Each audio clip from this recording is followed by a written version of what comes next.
여러분 안녕하십니까.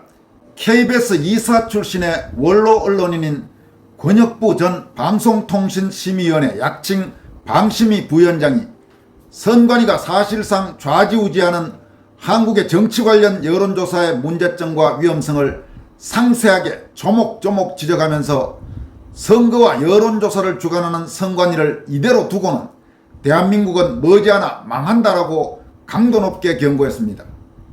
그는 대한민국의 정치 관련 여론은 좌파들이 지배하고 있는 여론조사 업체와 선관위가 필요에 따라 여론을 생산한다라면서 국민이 궁금해하지도 않는데 선관위와 여론조사 업체가 자체적으로 조사에 발표하고 언론이 이걸 받아 쓰며 찍고 까부는 게 대한민국의 여론이라고 지적했습니다.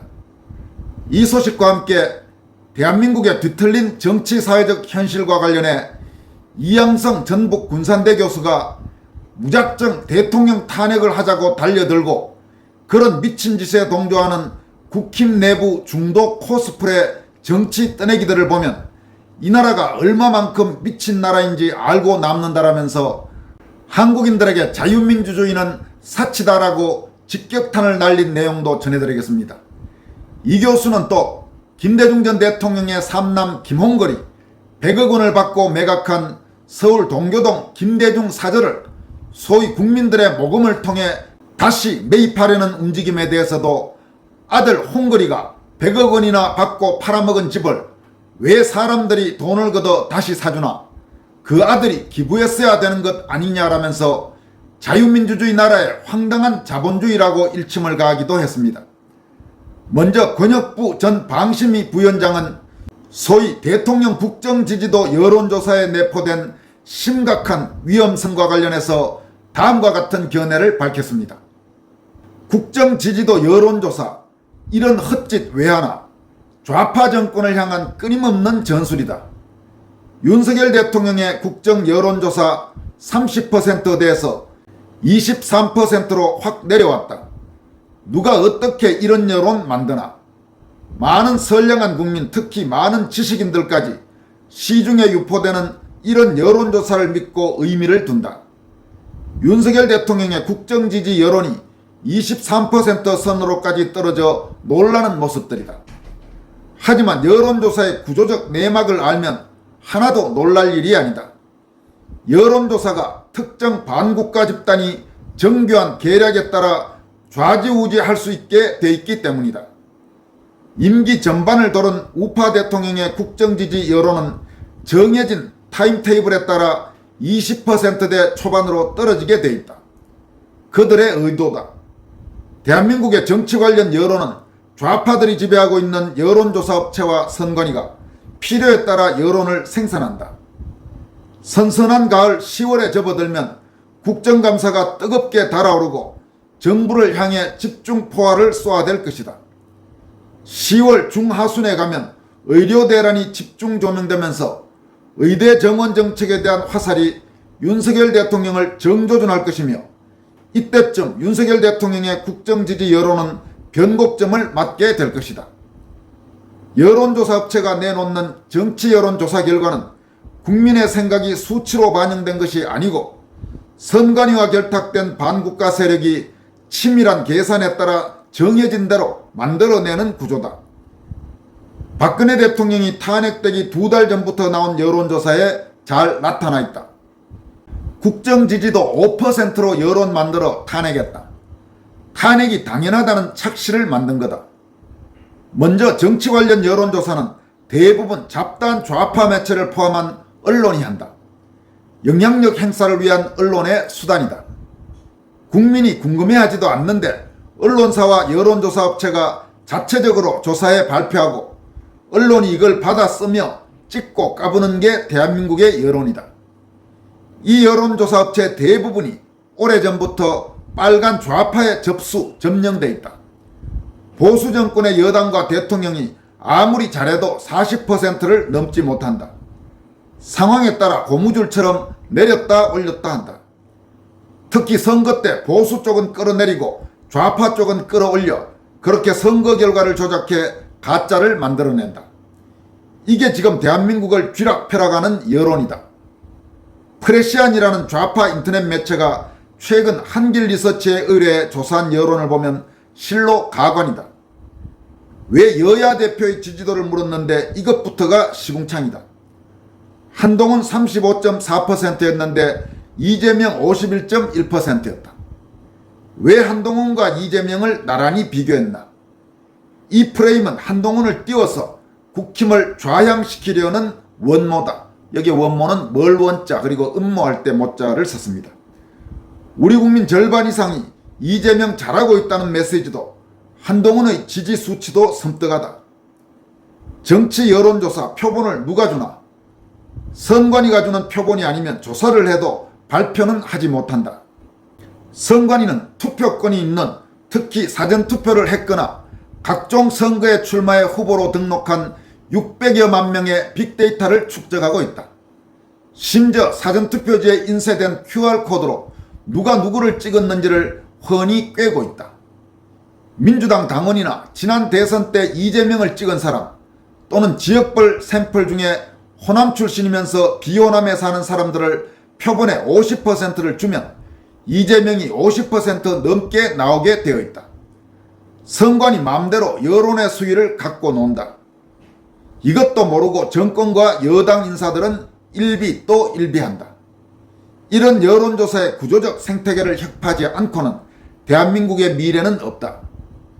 부정선거와 여론은 동전의 양면이다. 이 동전의 수계가 선관위다. 부셔야 한다. 선거와 여론조사를 주관하는 선관위를 이대로 두고는 대한민국 멀지 않아 망한다. 장담한다. 여러분 그렇습니다. 지금 한국의 여론조사 그리고 한국의 선거 이게 지금 전부 선관위와 연결되어 있고 또 좌파 쪽이 사실상 점령한 여론조사 업체들과 연결되어 있습니다. 따라서 한국에서 특히 정치 관련 여론조사는 대단히 왜곡되고 조작될 가능성이 많다는 점을 우리가 분명히 인식해야 합니다. 하루하루 선관위와 여론조사 업체에 휘둘리는 그런 국민이 되어서는 안 됩니다. 또 그런 정부가 돼서도 안 되고 그런 집권 여당이 돼서도 안 됩니다. 권혁부 전 방심위 부위원장이 지적한 이 문제점을 우리가 많이 인식하고 많이 확산시켜서 여론조사와 선관위에 대한 근본적인 개혁이 가능할 수 있도록 그런 바람을 불러일으켜야 할 것입니다. 이어서 살펴볼 소식은 한국인들이 과연 자유민주주의를 향유할 자격이 있는지에 대한 근본적인 문제의식을 담은 이양성 교수의 글입니다. 이 교수는 다음과 같이 밝히고 있습니다. 한국인들에게 자유민주주의는 사치다. 자유민주주의를 말하기 전에 자유라는 말 자체가 사치다. 한국인은 조선인의 후예다. 조선인들은 자유도 몰랐고 민주주의도 몰랐다. 그런 개념 자체도 없었다. 아무리 조상들이라고 하지만 지극히 원시적인 정치 체제였다. 왕이 사또에게 까라고 하면 사또가 까고 사또가 아전에게 까라고 하면 아전이 까고 아전이 백성에게 까라고 하면 백성이 까고 뭐 그런 식이었다. 아니냐? 왕이 무능하고 그 밑에 권신들은 교활하고 그 밑에 아전들은 간악하고 그랬으니 원시적인 체제가 유지될 수밖에 없었다 치자. 그런 나라가 1인당 국민소득 3만 달러가 넘고 스스로 경제강국이 됐다고 자화자찬 엑스랄 발광을 하는 중이다. 노무현 말대로 한국인들이 유사일에 이토록 잘 먹고 잘 살았던 적이 없다. 모든 게 국부 이승만 대통령에 장착된 자유민주주의 체제 덕분이다. 지금 한국은 가치전도가 매우 심각하다. 특히 문제는 그 사고방식이다. 자신들이 지지하는 사람만 대통령이 될 수 있다는 생각. 그건 부족주의다. 대한민국이 참 미쳐 돌아간다. 아무리 대통령 부부가 밉다고 해도 탄핵을 한다니. 탄핵이 심심풀이 오징어 땅콩이냐. 실정법상 무슨 잘못을 했는지 잘못이 있더라도 그게 정말 탄핵을 할 만큼 중대한 사유인지 따져보지도 않고 무작정 탄핵을 하자고 달려들고 그런 미친 짓에 동조하는 국힘 내부 중도 코스프레 정치 떠내기들을 보면 참 이 나라가 얼만큼 미친 나라인지 알고도 남는다. 탄핵을 위해 국민 걸기대회를 한다고 설쳐대는 사람들을 보면 더럽게 할 일 없어 그렇겠지만 느껴지는 감상은 역시 한국인들에게 자유민주주의는 사치다, 이렇게 따끔한 일침을 가했습니다.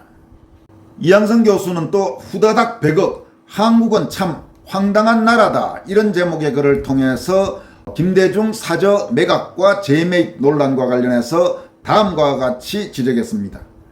아들 홍거리가 100억씩이나 받고 팔아먹은 집을 왜 사람들이 돈을 걷어 다시 사주냐? 그 아들이 기부했어야 되는 것 아니냐? 그 아들만 100억 번 거네?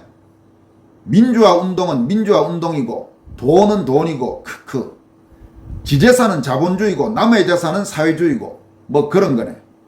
그 아들이 재주가 좋다. 사저를 팔아먹으면 개돼지 국민들이 돈 걷어 다시 사줄 줄 알고 후다닥 얼른 팔아먹은 거네. 인정해야 할 듯 상술이 참 뛰어나다. 그런데 그렇게 상술이 뛰어난 사람들이 민주화 운동가이고 좌파냐? 후다닥 100억이다. 누군가는 100억을 그렇게 순식간에 후다닥 버는구나. 역시 조선은 땀 흘려 일할 필요가 없는 나라구나. 땀 흘려 일한 당신은 등신이다. 그런 줄이나 알아라. 모든 건 자유다. 100억을 받고 그 사저를 팔아먹은 것도 자유. 돈이 세고 남은 사람들이 돈을 걷어 그 집을 다시 되사주겠다고 오버 떠는 것도 자유. 홍거리한테 100억 주고 그 사저를 산 사람, 당신도 등신이다. 100억 주고 샀는데 왜 100억만 받고 다시 파냐? 이제 당신이 교섭력 갑이다. 1000억 불러라. 어차피 좌파가 모금해서 살 것이니 그 이상 불러도 될 것이다. 당신도 이 기회에 큰돈 벌어라. 그게 공정한 거 아니냐? 그래야 홍거리도 사람들한테 덜 미안하지. 1000억 이상 가는 자산을 단 100억만 받고 팔았다고 하면 될 테니까. 모든 건 자유다. 그런데 그렇게 영악한 상거래를 통해 돈을 번 사람들을 존경까지 할 필요가 있냐? 자유민주주의 나라의 황당한 자본주의다. 여러분, 오늘 전해드린 권혁부 전 방심위 부위원장, 또 이양성 군산대 교수, 이런 지적들은 상당히 가슴에 와닿는 지적이라고 생각이 듭니다. 지금까지 권순할TV였습니다. 고맙습니다.